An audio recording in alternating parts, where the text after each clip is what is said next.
It's about time, it's about time.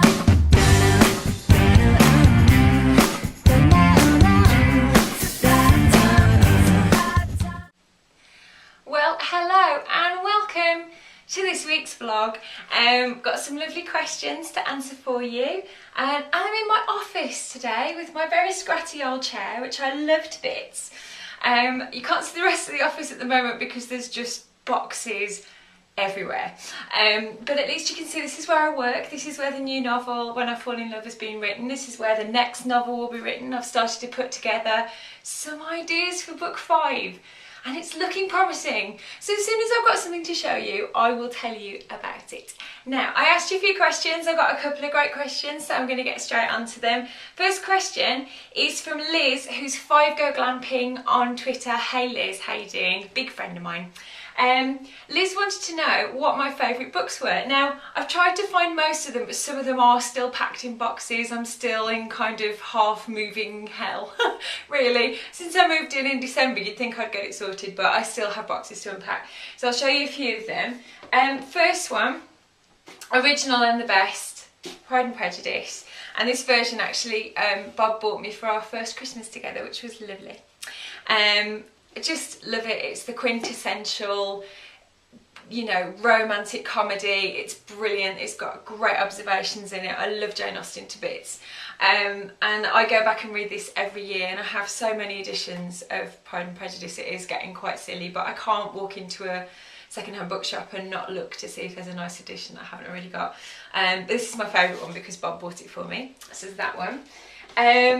Not chick lit at all, but certainly in terms of pace and in terms of excitement and a roller coaster ride, which I always want to try and take people on my books. This is Neil Gaiman's book Neverwhere. If you've never read it, read it. It's just brilliant. Neil Gaiman's often people say that he's a science fiction writer, he's a fantasy writer. It's so close to reality that it's not something, there aren't wizards and everything. And I love this because it's the idea that there is London that you can see, and then there's an unseen London underneath, which is based on all the underground stations, and it's just a cracking read. I read this and just instantly fell in love with Neil Gaiman. He became one of my favourite writers. So that's that one. Another one, bit of a classic. I look like I'm doing like the classics now, but I love this book. This is Cranford by Elizabeth Gaskell, and I actually read it before the TV programme came out, so I feel like I've got a few kudos in that. She's kind of like Jane Austen a few sort of years on, or quite a few years on, but it's the same sort of gentle observational humour, which I love, and you'll see in a lot of my books. She always has a really big cast of characters, and I just love Cranford. And I love this edition as well. I got this for £5, that's quite a bargain. It's just, I discovered her quite late on. I'd read a lot of the classics, but I hadn't read any Elizabeth Gaskell, and I adore Cranford, so there's that one. And there's one that I can't find, which is somewhere in a box, and it's The Sugar Queen by Sarah Addison Allen. And I love that because it's kind of got this otherworldliness to it. It's got this beautiful love story, and then it's got kind of a magic element to it. And there's a character called Chloe in it who's actually one of the supporting cast, and she gets followed around by books, which I love that. I think that she's my favourite character by far. I think she's wonderful. So I recommend that one. One that I'm reading at the moment, and I will, if you've been following me on Twitter, you'll have seen that I go on about this. This is Erin Morgenstern's The Night Circus, and it's just unlike anything else I've ever read. It's so beautifully written. There's kind of like there's a circus element to it, there's a magic element to it, there's a kind of otherworldly element to it, and it's just brilliant. I'm halfway through it and I absolutely adore it, so I'd thoroughly recommend that one. So I hope that answers your question. And then I have a question from Kayla. I hope I've said your name right, Kayla, who's one of my lovely tweethearts on Twitter, and she's actually going to be featuring in my acknowledgements for When I Fall in Love because she's been such a fab follower. Kayla's got a brilliant question for me. She says, how do I name a character in a book? I get asked this question a lot, actually.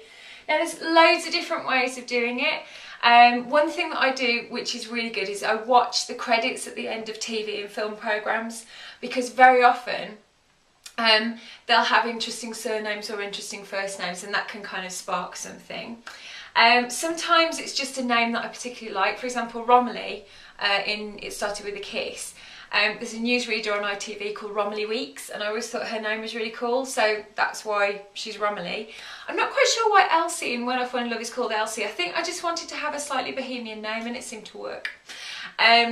For my new book, which I'm kind of dreaming up at the moment, I did actually turn to Bob. Bob was the font of all knowledge. I had a couple of ideas and he was great for surnames. He just came up with a couple of really cracking surnames. So it's kind of wherever really, and sometimes you'll be out in the street and you'll hear somebody say a name and you think, oh, I really like that name, and there's always a name that seems to come out and that seems to be the right one. So that's how I go about it. And if all else fails, I'll just show you my my fail-safe. The Penguin Book of baby names. I got this a while ago. It's better for boys' names than girls. It's a bit boring on the girls' name front, but it's really useful, particularly if I'm doing sort of, you know, characters that aren't the main characters, so supporting cast. It's really good for that. So I hope that answers your question. So where am I at with everything? Well, I'm looking at the moment at the page proofs of When I Fall in Love, which is really exciting because you actually get to see what the pages look like. And I love that. I love that because it makes it feel a bit real. It stops being just a huge document on my computer and it starts being a proper book. So going through those at the moment, and then just, yeah, working on book 5, lots of ideas. It's my favourite time when you start to sort of, you're allowed to come up with ideas. You know, I haven't got loads of other edits and things to do. I've got the space where I can just dream about it. Got some really interesting ideas. As soon as I can share any of them with you, you know I will. So there we go, that's it for this week. But remember, you can always ask me a question. You decide what I talk about next time. So get your questions in. Either leave a comment in the box underneath this vlog or send it to mirandawordy@gmail.com and I'll answer it for you next time. Until then, have a great week and I'll see you soon. Bye.